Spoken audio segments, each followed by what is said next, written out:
tips for great hips technique in Egyptian dance. 3 tips to improve the way you move your hips, the way you express yourself through your hips. 3 things that you probably didn't know about or were not aware about. You ready? Before I deliver those 3 tips, a quick presentation. My name is Joana Saahirah. I'm a world-renowned Oriental dancer, teacher, choreographer, and author, and I'm also the creator of the pioneering Joana Saahirah's World and Joana Saahirah's online dance school, delivering authentic Egyptian dance, aywa keda, personal discovery and empowerment. And now that we got that out of the way, let's dive into 3 tips to improve your hips technique. You're gonna love this. Yalla bina, let's go. Tip number 1, go back to your hips. Body awareness, body love, body acknowledgement. So many dancers are disconnected from their hips. They don't think about them, they don't care about them, or they hate them. The only time they're aware of their hips and the space between their hips, that's the womb, the magical womb, is when they are in pain, when they're suffering PMS, when they have their periods. Otherwise, they're totally disconnected. If you want to have great Egyptian dance technique overall, but specifically in the area of your hips, where we will find a lot of vocabulary and a lot of deep self-expression, there is no other way around it. You have to go back to that body part, acknowledge it, feel it, be in contact with it, and love it. Knowing it is there is not enough. Reconnecting is not enough. Loving it, celebrating it is essential. If you do not have a connection with your hips and if you do not love your hips, rest assured you will never express yourself to the fullest and you will not develop the hips technique possibilities that you could if you loved that body part.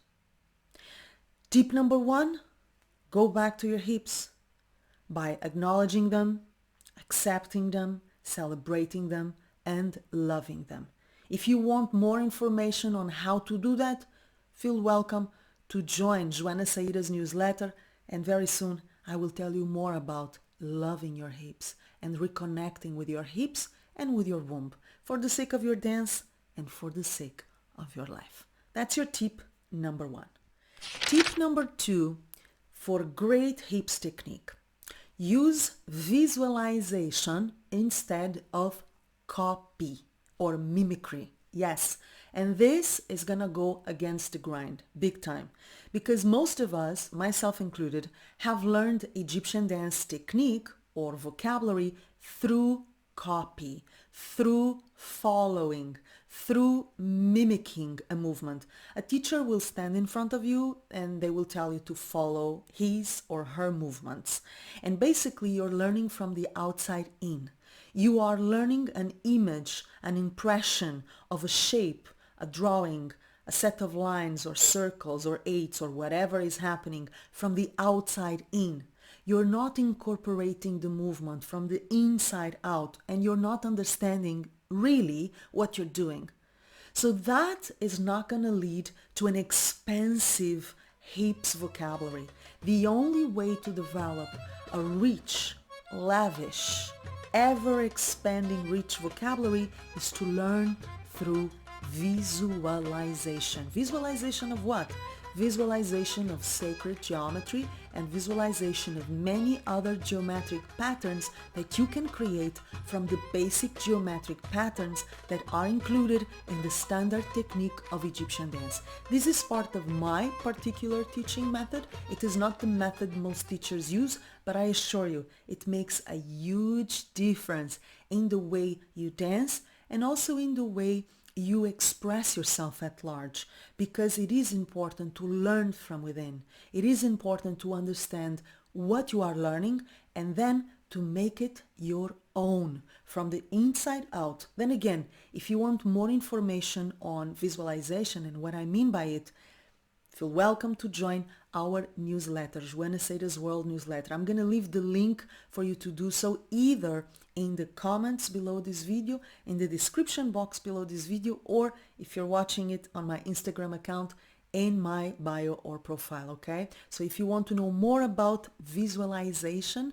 to improve your hips technique, you already know what to do. If you are a part of my community, you're gonna receive some really interesting goodies very soon. So stay there and stay aware and alert. Beautiful stuff is arriving, okay? That's your tip number 2. Use visualization, not copy, not mimicry. Tip number 3, and the last one for this video, on how to create great hips technique. It's about using patterns, directions, and your heart, the heart of the womb. I always tell my students we have 2 hearts, the heart that we know in our body and the second symbolic heart in your womb, deep in your womb.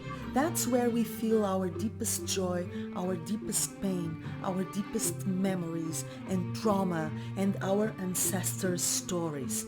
That's where deep emotion is stored, in your womb, between your hips. When you explore hips technique, you're not only exploring patterns, directions, angles, geometry, and so much more. You are also exploring, hopefully, your heart. Dancing from the heart, dancing from the guts, from your ovaries. This is what brings you back to the magic of authentic Egyptian dance. Rest assured, you can do it superficially. You can do it non-magical. You can do it totally disconnected from your womb, from your hips. You can do what everybody else is doing, but you are not everybody else. And I know that you have a hunger, you have a thirst for more. Otherwise, you wouldn't be watching this video till the end. So believe me, dancing with your heart, the heart of the womb, is a great key to master your hips technique, aside from using directions and patterns and angles and so many other details that you can learn in the ancient art of Egyptian dance. Once again, I'm gonna invite you to join our newsletter. If you haven't done so, you're gonna find the link in the description box, in the comments, or in my bio if you're watching this on my Instagram account. And make sure that you are attentive to our emails, because very soon we're gonna have a blast exploring the richness and the wisdom of the hips. I cannot wait to see you and to dance with you. All my love and my warmest kiss. Mwah.